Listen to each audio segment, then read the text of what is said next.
Viking fleets could appear where land armies felt safe, deep upriver, behind walls and taxes. Raids were economic pressure. Take wealth fast, disappear faster. Frankish rulers learned that river security was a system problem, not a single battle problem. When defense fails repeatedly, states start bargaining. The Norman story begins when violence becomes negotiation. Cold open. Raiders at the river gate. Every raid forced a choice. Pay for fortifications, pay for armies, or pay the raiders to go away. States prefer the cheapest option that restores predictability. Tribute feels humiliating, but it can be rational if it buys time. Buying time is how governments survive long enough to redesign defenses. That redesign created the opening for a settlement bargain, the cost curve of endless war. A Viking leader accepted a radical contract, territory in exchange for protection of that same territory. This flips incentives. Raiders become stakeholders. Land is not just property, it is a salary paid in fields, villages, and tolls. Once paid in land, a warrior has something to lose. That something to lose is how order starts. Rollo's deal, land for loyalty. Settling required new skills, farming, local justice, and protecting markets instead of burning them. The fastest way to rule was to copy what already worked: language, law, and religion. Adaptation is not surrender, it is upgrading your toolkit. A hybrid identity can move between worlds and recruit from both. Normandy became a machine built from borrowed parts, becoming Norman through adaptation. Frankish rulers wanted a buffer. Normans wanted legitimacy and revenue. Border regions reward aggression outward and discipline inward. If the duchy is stable, it can project force without constant supervision. That stability depended on a tight chain of command. Normandy's geography turned it into a launchpad aimed at richer neighbors. A border duchy is a weapon. Raiding is chaotic. Ruling requires predictable violence. Norman leaders turned fighters into a hierarchy. Who answers to whom, and who gets paid? Hierarchy reduces internal feuds and increases external punch. Once organized, cavalry becomes a moving tax collector and police force. Order at home made expansion possible abroad. Violence reorganized. A castle is a message you can't ignore. It stores troops, controls roads, and anchors taxes. Castles convert open land into controlled corridors. In systems terms, they are nodes that reduce uncertainty for rulers and increase it for rebels. Normandy learned early: build the node, then the rules follow. Castles, the first network nodes. Norman power rested on a simple exchange: land for service. That exchange scales because it can be repeated, parcel by parcel, night by night. It also ties elites to the ruler because their wealth depends on the system staying intact. Feudalism is not just culture, it is a contract technology. Normandy became rich at making that contract work. Feudal incentives, land as salary. Over time, Normans stopped being Vikings who settled and became dukes who belong. Church ties helped because religion is a legitimacy engine. Legitimacy turns conquest from theft into right. Once people accept your right to rule, resistance becomes harder to justify. Normandy's identity was now political technology. A new identity hardens. By choosing settlement, the Normans gained continuity, steady revenue, stable recruits, and clear command. They built a border duchy that could strike quickly in any direction. Castles anchored control, while land grants paid for mounted force. This combination created a repeatable expansion engine. The next step was inevitable. Aim that engine at a crown. Act 1, turning point, from river threat to launch platform, shows how systems, power, law, and logistics interlock to change history. Each decision in this moment nudges the system forward in a specific way. A duchy on the edge survives by being strict. Norman dukes crushed internal rivals before looking outward. Internal discipline is a competitive advantage because it reduces wasted fighting. Once internal order is high, external campaigns become affordable. Normandy's stability was built, not inherited. Normandy learns hard rule. Mounted knights changed the tempo of medieval warfare. Speed allows surprise, pursuit, and rapid response to rebellion. A fast force also protects trade routes and tax collectors. When movement is expensive for your enemy, mobility becomes power. Normans invested in horses the way later states invest in railroads. Cavalry as a speed advantage.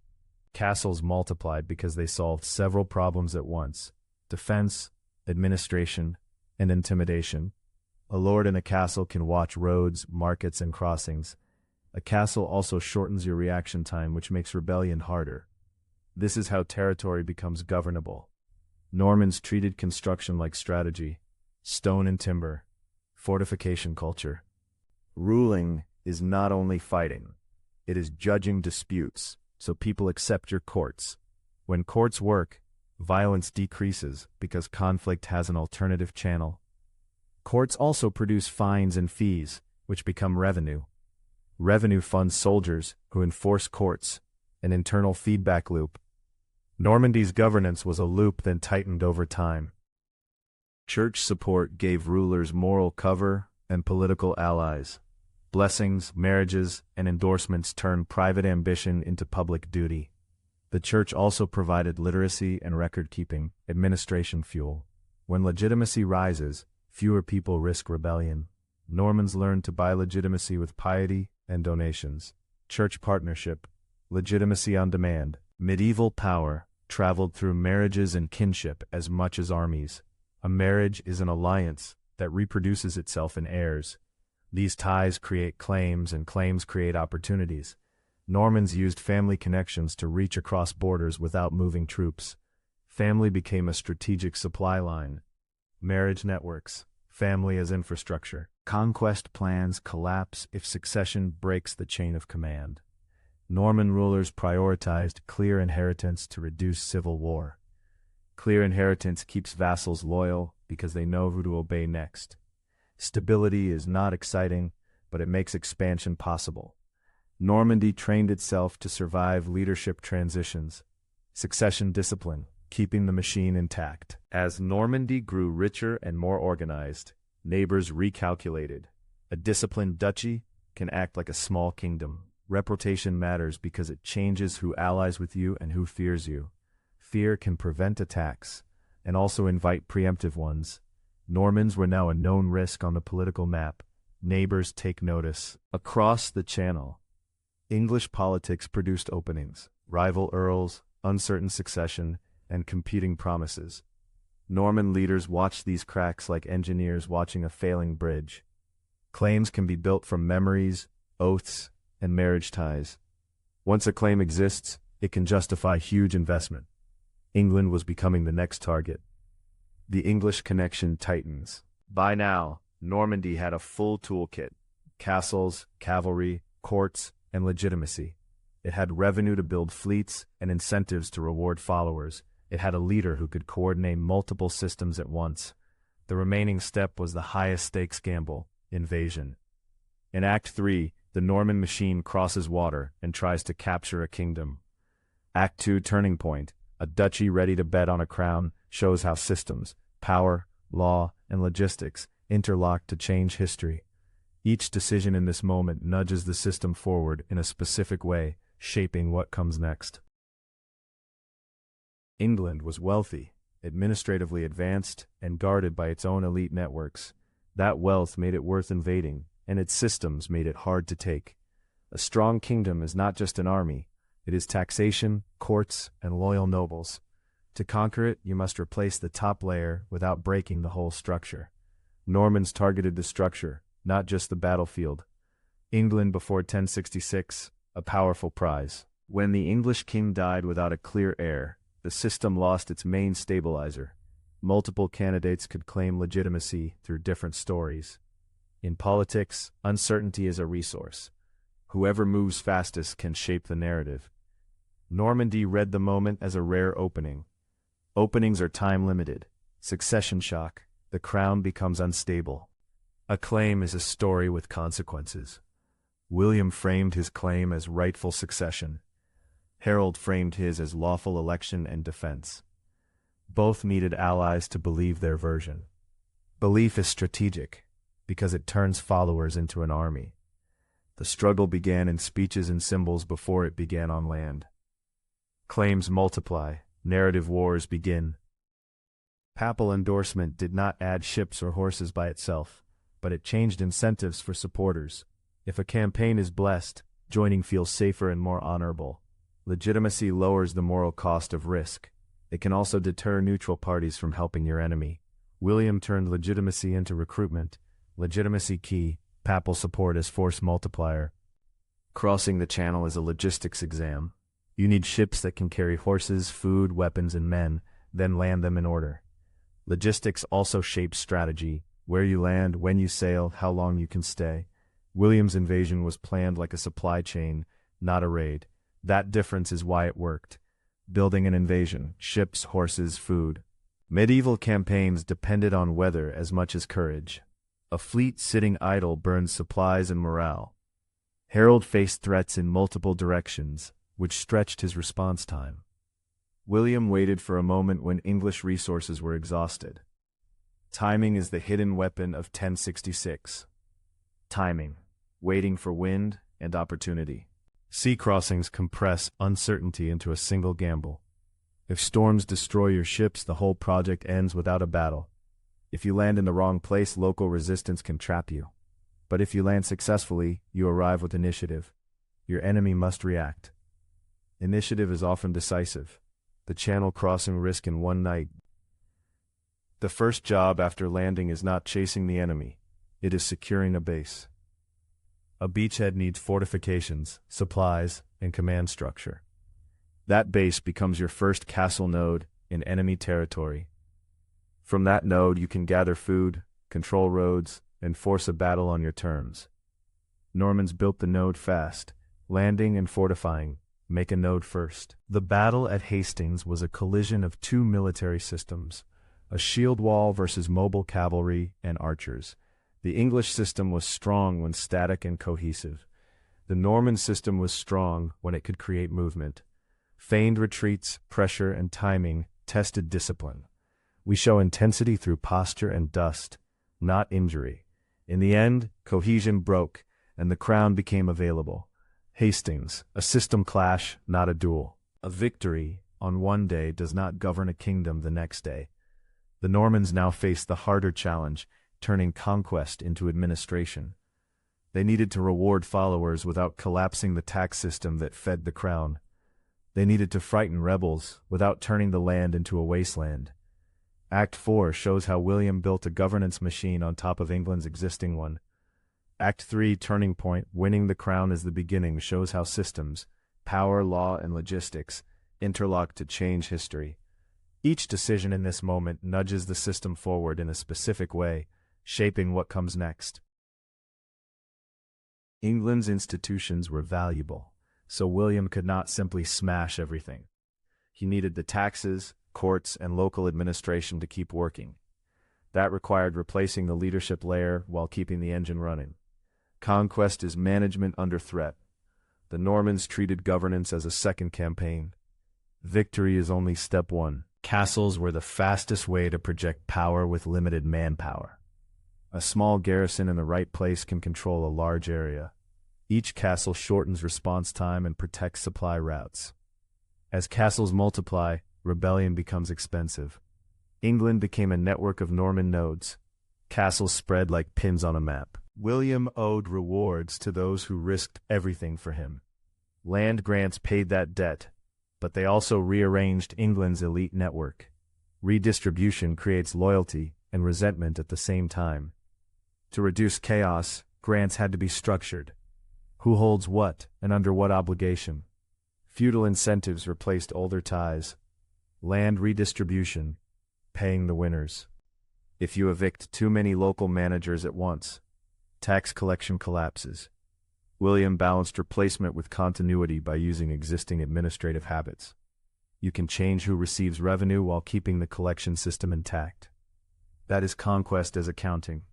The crown's power depends on predictable income, replacing the elite without breaking the tax base. To control a kingdom, you first need to know what it contains.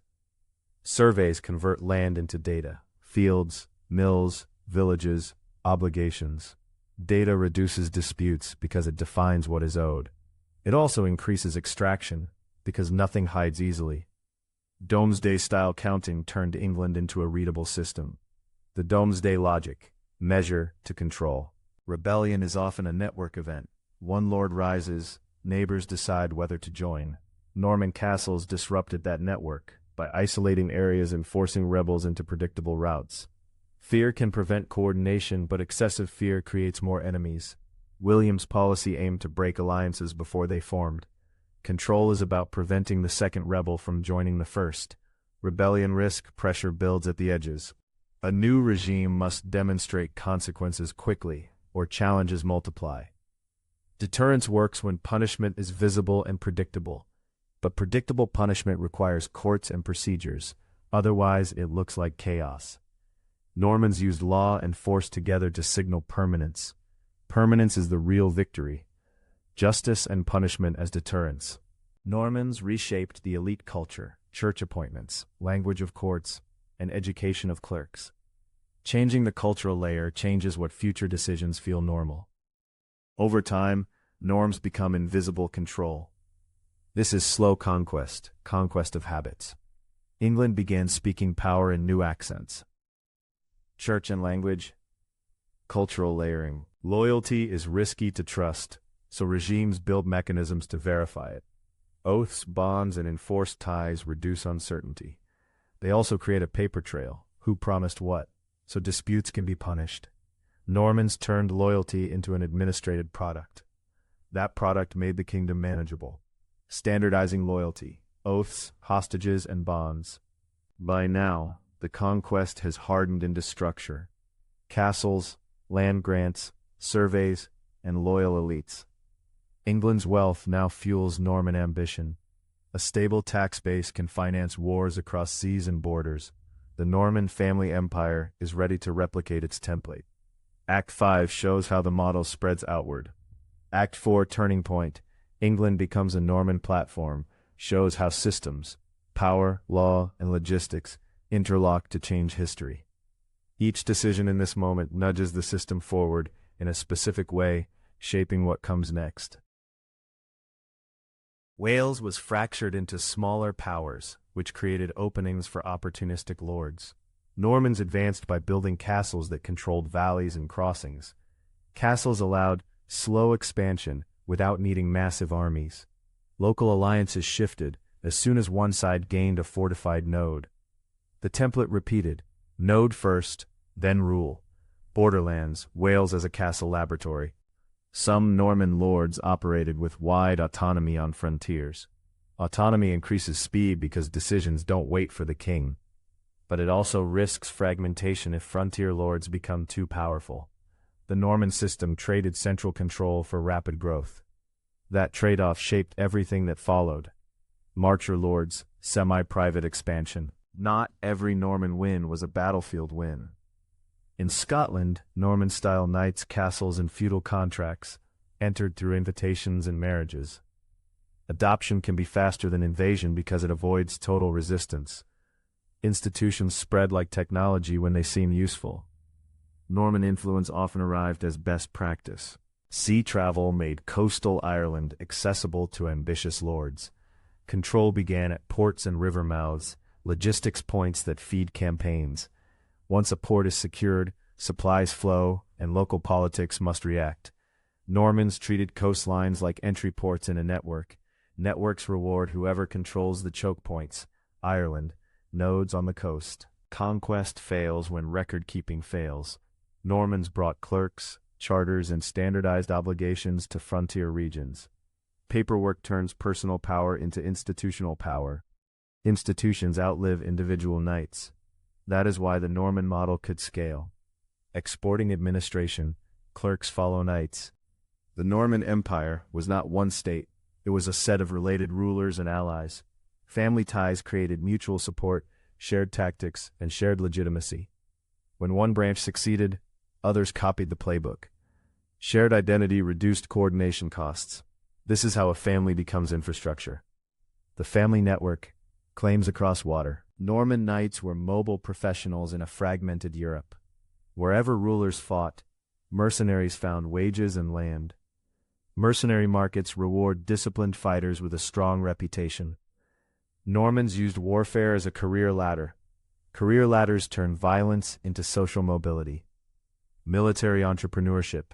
Knights for hire. Normans rarely had the manpower to occupy everywhere. So they occupied the right places: castles, bridges, ports, and towns. From those points, they taxed movement and monitored rebellion. This is network control. Dominate nodes, influence edges. It's efficient and hard to dislodge. Control without numbers, small garrison logic. Normans succeeded partly because they could blend with local elites. They kept core tools, castles, cavalry, feudal contracts, while adapting customs. Adaptation reduces resistance by making rule feel familiar. A flexible identity is a strategic asset. Rigid conquerors break, adaptable ones persist. Cultural flexibility. Be Norman, be local. By now, it's clear the Norman story is not one conquest. It's a method. Build a node, reward followers with land, secure legitimacy, and plug into existing administration. That method can move into any fragmented region. Next, we follow the most surprising expansion: southern Italy and Sicily. Act 6 shows how Normans became Mediterranean kings. Act 5, turning point, the template proves portable, shows how systems, power, law, and logistics interlock to change history. Each decision in this moment nudges the system forward in a specific way, shaping what comes next. Southern Italy was a patchwork of powers: local princes, Byzantines, and rival lords. Fragmentation creates demand for mercenaries and opens space for new rulers. When everyone fights everyone, disciplined outsiders can rise quickly. Normans entered as hired muscle and stayed as landlords. A contract job became a kingdom. Southern Italy. Fragmentation as opportunity. Mercenaries win battles, then ask for pay. If pay comes as land, the mercenary becomes a ruler. Land pay aligns incentives. Defend what you now own. This is the same bargain that created Normandy, repeated in a new theater. Normans recycled their origin story. Mercenary to lord, the career upgrade. Charismatic leaders matter because they coordinate risk. But charisma alone collapses without a system to reward followers. Norman leaders offered a ladder. Fight, win, receive land, build a castle, recruit more. That ladder turns chaos into expansion. In Italy, the ladder climbed fast. Robert Guiscard, ambition meets structure. The Byzantines ruled through bureaucracy, taxes, and established cities. Normans ruled through nodes, feudal ties, and rapid fortification. Both are governance systems. They compete by shaping incentives differently. In a contested region, whichever system stabilizes faster gains legitimacy. Normans learned to borrow bureaucracy when useful. Byzantine rivalry. Two administrative worlds collide. Sicily sat at the crossroads of trade, language, and administration. Ruling it meant managing diversity, laws, taxes, and local elites with different traditions. Normans could not rule by replacing everyone. They had to integrate. Integration is a governance skill, not just a moral choice. The Norman system evolved from conquest to management. Sicily, a multicultural prize. A kingdom survives on revenue, not slogans. If you destroy skilled administrators and merchants, revenue falls. So Norman rulers often preserved local expertise under new authority. This kept trade and taxation functioning while the top layer changed. It's the England playbook, Mediterranean edition. Tolerance as strategy, keeping the tax engine running. In the Mediterranean, ships are roads. Control of ports controls supply, trade, and military movement. Naval investment turns a regional kingdom into an international actor. Normans built fleets and learned to fight at sea, expanding their range. Logistics as empire. Naval power, sea lanes as highways. Papal recognition could turn conquest into lawful rule. In return, Norman rulers offered protection, money, or alignment. This is trade, legitimacy exchanged for service. Legitimacy matters even more in multicultural regions because it reduces the number of enemies you must fight. Normans turned church politics into strategic fuel. Papal deals, legitimacy for ambition. Now there were two Norman power centers. Normandy, England in the north, and Sicily, Italy in the south. They shared methods but lived in different economic worlds. Multiple cores increase resilience because failure in one region doesn't end the whole story. But multiple cores also create rival priorities and succession stress. A network empire gains power and complexity together. A second Norman core forms. From this point on, Norman power no longer flowed from a single center, but from two competing cores that shared methods rather than borders. By the end of Act 6, Norman rule is no longer local. It is continental and maritime. Their advantage is not numbers, it is a repeatable package. Nodes, contracts, legitimacy, and administration. They can plug into fractured regions and stabilize them under new leadership. But success creates a new risk, keeping a far-flung family network aligned. Act 7 explains how an empire can exist without one border. Act 6 turning point, Norman power spans two seas, shows how systems, power, law, and logistics interlock to change history. Each decision in this moment nudges the system forward in a specific way, shaping what comes next. The Norman Empire was not a single administration with one capital. It was multiple realms run by related elites with shared tactics. Shared tactics reduce learning time. New conquests start from a known blueprint. This is franchising before modern business. The brand was the method. No single empire, many thrones, one method. A ruler cannot personally control every village. Delegation creates speed. Local lords solve local problems. But delegation creates risk. Local lords can become local tyrants or rivals, so the system needs audits, courts, surveys, and oaths. Normans balanced delegation with oversight. Paperwork turns decisions into repeatable rules. Charters define obligations and courts enforce them. When obligations are written, successors can inherit authority more easily. Writing also reduces disputes because it pins down what was promised. The Norman Empire used documents as infrastructure. Charters and courts, paper makes power portable. Castles worked in Normandy, England, Wales, and Italy because they solve universal problems. They store force, secure roads, and signal permanence. A standardized tool makes expansion faster because you don't reinvent governance each time. In modern terms, castles were a stable API for medieval rule. Normans standardized their API. Titles matter because they change who obeys you willingly. Religious and imperial authorities sold recognition in exchange for loyalty, money, or military help. This created a legitimacy marketplace. Normans were skilled buyers and sellers in that market. They turned symbols into control. Legitimacy markets, popes, princes, and titles. Normans kept a core warrior identity while adapting to local elites.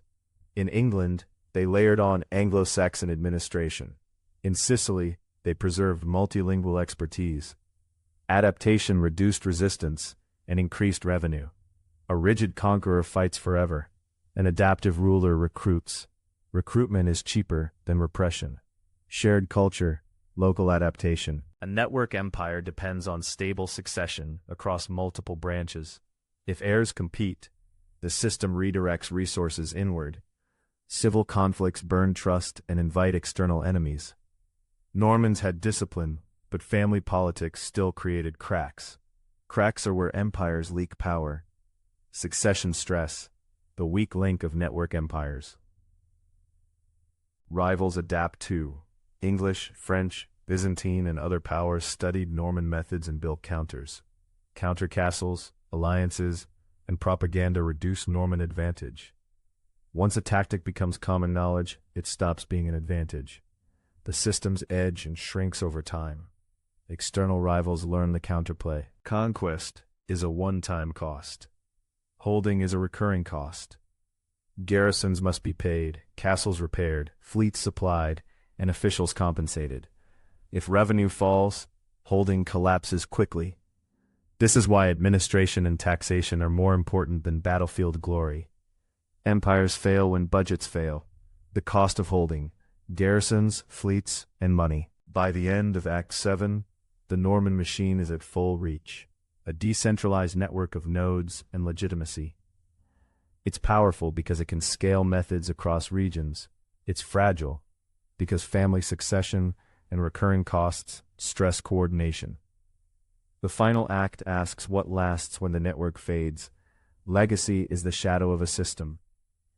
Act 7 Turning Point.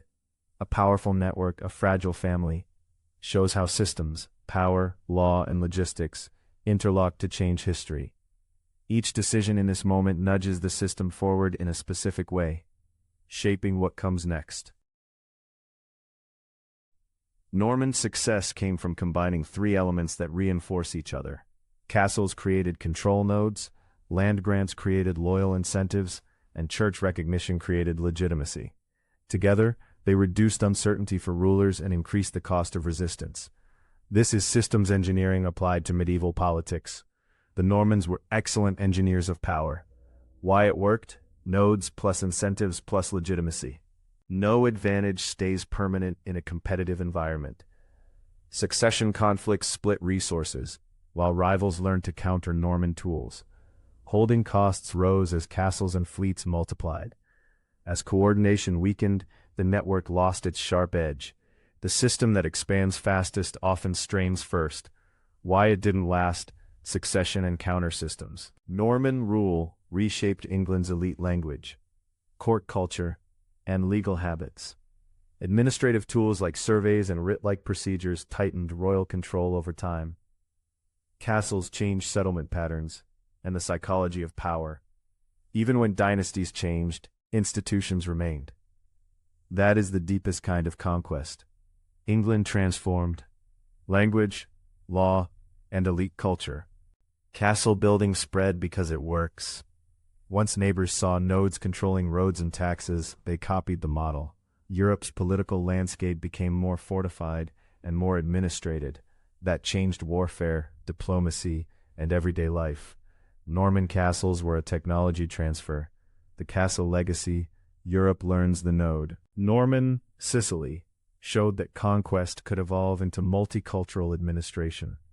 Keeping scholars and officials in place preserved revenue and knowledge. That created a court famous for translation, law, and art. It wasn't tolerance as a slogan, it was governance as strategy. The island became proof that systems can blend. Mediterranean legacy, Sicily as a governance experiment. The Norman era illustrates how legitimacy can be traded like money. Papal endorsements reshaped outcomes by changing who dared to join a cause. Over time, European politics grew more legalistic, more focused on right, title, and procedure. That shift helped states consolidate. Normans thrived in a world where legitimacy was valuable. Papal politics. Legitimacy as currency. We often remember conquest as a battle, but battles are only a visible spike. The real engine is supply. Food, horses, ships, and payments. Administration is supply too, keeping taxes predictable and loyalty measurable. Normans won because they treated power like logistics. Logistics turns ambition into reality. Systems lesson. Conquest is a supply chain. The Norman story begins with outsiders and ends with rulers, because adaptation beats stubbornness. They borrowed language, religion, and bureaucracy, without losing their warrior discipline. Borrowing reduced resistance and increased capacity. In every region they asked, what already works here, and how do we control it? That question is the essence of the Norman machine. From Vikings to kings, adaptation as superpower. Empires fade, but institutions linger. Castles, courts, record-keeping, and elite norms stayed embedded in local societies. These structures shaped later English, French, and Mediterranean politics, long after Norman unity fractured. History often remembers names, systems remember habits. The Norman habit was structured power. What remained after the network faded? One family's expansion rewired multiple regions by installing the same core tools of rule. They turned borders into nodes, loyalty into contracts, and legitimacy into a resource. Their empire was never one line on a map. It was a method that traveled. That method changed what European power looked like for centuries. And the biggest lesson is simple. The winners are often the best system builders. Final legacy. the family that rewired Europe. If you want more stories about how systems, incentives, and power shape history,